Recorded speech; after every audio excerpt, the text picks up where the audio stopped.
अस्सलामुअलैकुम viewers. Basically जो हम आज के टॉपिक में डिस्कस करने वाले हैं वो ये है कि हमारी रेज़न की सप्लाईज़ में या रेज़न की बिज़नेस में कहाँ से बिज़नेस सेटअप किया जाता है। सबसे पहला तो हमारा ये होता है कि हमने स्मॉल ऑब्जेक्ट से अगर बिज़नेस सेटअप करना है तो उसके अंदर हमारे पास स्मॉल ऑब्जेक्ट के अंदर जो आती हैं चीज़ें वो क्या आती हैं। सबसे पहले तो हमारे टूल्स आते हैं, उसके बाद जो हमारे स्मॉल ऑब्जेक्ट में चीज़ें आती हैं वो आती हैं ज्वेलरी मेकिंग का प्रोजेक्ट, की चेन मेकिंग हो गई, ज्वेलरी का प्रोडक्ट हो गया। यानी कि अगर आपके पास ज्वेलरी के मोल्ड होते हैं और ज्वेलरी होती हैं जैसे इयरिंग्स हो गए या इस तरह की चीज़ें होती हैं तो उसके अंदर आप इन्वेस्टमेंट करते हैं।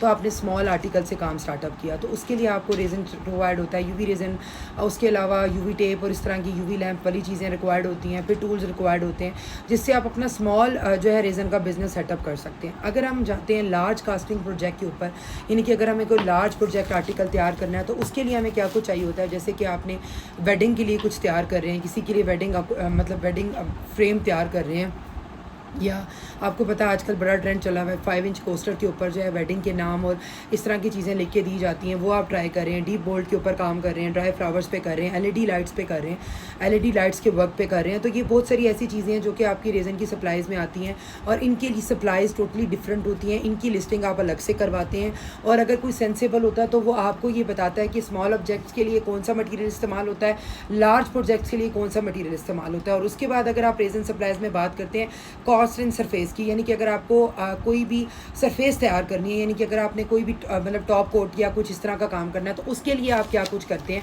तो उसके लिए ज़रूरी क्या होता है, कलरिंग ज़रूरी होती है। उसके लिए आपने कोई भी सरफेस के ऊपर काम करना है तो रेज़न को डाई करना ज़रूरी होता है। उसका जो है केमिकल रिएक्शन या देखना, या वर्थफुल पाउडर आपको कौन सा मिल रहा है, लिक्विड कौन सा मिल रहा है, वो ज़रूरी होता है। ठीक है, तो यहाँ पर हमने 3-4 चीज़ों के ऊपर डिस्ट्रीब्यूट किया होता है कि अगर आपका स्मॉल प्रोजेक्ट है तो उसके अंदर कौन सा मटीरियल यूज़ होता है, अगर आपका लार्ज प्रोजेक्ट है तो उसके अंदर कौन कौन सा मटीरियल यूज़ होता है, उसके ऊपर कितना, क्योंकि एक एक प्रोजेक्ट के ऊपर आपका आराम से 10 से 15 हज़ार रुपये खर्चा आता है। और उसके बाद उस प्रोजेक्ट को आप, अगर आपके पास पहले से चीज़ें परचेज़ नहीं की हुई, क्योंकि अगर आपके पास पहले से स्टॉक है तो वो आपका प्रोजेक्ट जो है वो आपको प्रॉफिट ही दे के जाएगा। लेकिन अगर नहीं है तो वो याद रखिए कि एक अच्छे एनालिस्ट के साथ, रेज़न एनालिस्ट के साथ आप कॉन्टैक्ट करके उससे आप चीज़ों को गाइडलाइन लें और फिर चीज़ों को आगे परचेज़ आउट करें। उसके बाद अगर आप बड़े पैमाने पे आते हैं कि सरफेस को आपने जो है टॉप कोट या सरफेस के ऊपर कलरिंग करनी है तो उसके लिए आपके हाई क्वालिटी के पिगमेंट्स होने चाहिए, आपके पास कलर्स होने चाहिए।